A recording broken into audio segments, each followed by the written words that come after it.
Hello. In this video the washing machine you will see may look different than yours, never mind that. If you have 6 cycle lights in a row under the control knob, then this repair guide will work for your washer as well. This washer comes in many different styles and brands such as Whirlpool, Maytag, Amana, Roper, and many more. With this being said, the best way to tell if you have one is by the lights.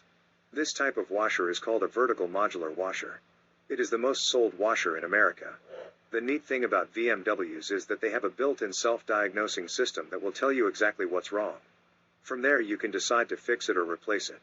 Running self-diagnosis is simple, requires no tools, no experience and takes only 2 to 3 minutes, but before running diagnostic mode, we suggest running the recalibration mode first, which is a similar process.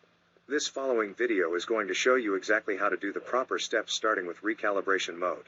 If that doesn't get your washer going, come back and do the diagnostic mode at the second half of this video. Thanks for watching and hopefully this helps. Here's how to enter diagnostic mode to run the recalibration cycle on any brand of vertical modular washing machine. Step 1. With the washer shut off and all indicator lights off, turn the control dial 1 complete rotation, 360 degrees, counterclockwise, stopping with the dial pointing straight up. Now quickly, within about 6 seconds, turn the control dial 3 clicks clockwise, 1 click back, and 1 more click clockwise. Or, in other words, turn the control 3 clicks right, 1 click left, then 1 click right. All the green status lights blink when you successfully activate the diagnostic mode. If the status lights don't blink, try again and maybe try turning the knob a little faster, or slower. Okay, congratulations, now your washer is in diagnostic mode. Now, we need to turn the dial 2 more times to the right or clockwise. Then press start and you're done. Now the calibration cycle will begin, which runs for 2 to 3 minutes. If the calibration cycle ends successfully, the lid unlocks and the washer shuts off. If it doesn't complete, then you will need to pull the error codes to find out what's wrong.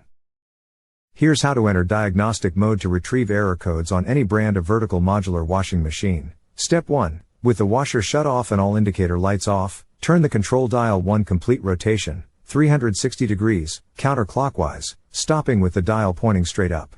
Now quickly, within about 6 seconds, turn the control dial 3 clicks clockwise, 1 click back, and 1 more click clockwise. Or, in other words, turn the control 3 clicks right, 1 click left, then 1 click right. All the green status lights blink when you successfully activate the diagnostic mode. If the status lights don't blink, try again and maybe try turning the knob a little faster, or slower. Okay, congratulations, now your washer is in diagnostic mode. Now, we need to retrieve the codes. Follow these steps to display the error code lights.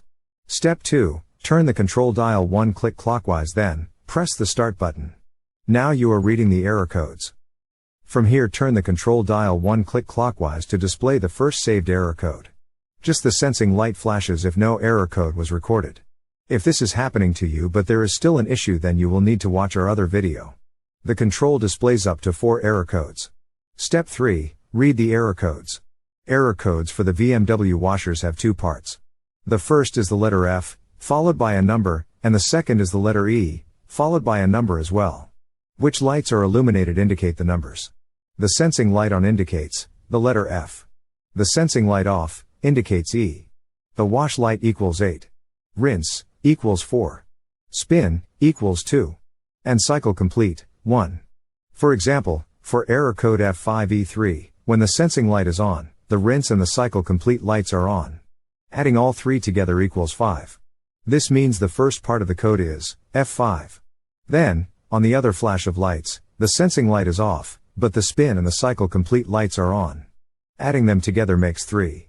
The second part of the code would be E3. That's 1 code. The same error code flashes repeatedly, until you turn the dial 1 click clockwise, to show the next error code. Turn the dial again and see if you have any other codes. If there is no more codes, then you're done. To exit diagnostic mode, turn the washer off. Now, you have your error code. Use these images in this video to look up your error codes. Look in your washer repair manual, or just Google top load washer error code and enter the code, and it should come up no problem. Now you know the problem and what's causing your washer to not work. Now it's time to find the parts needed fast and cheap. Watch our next video for the quick tutorial on how to do this.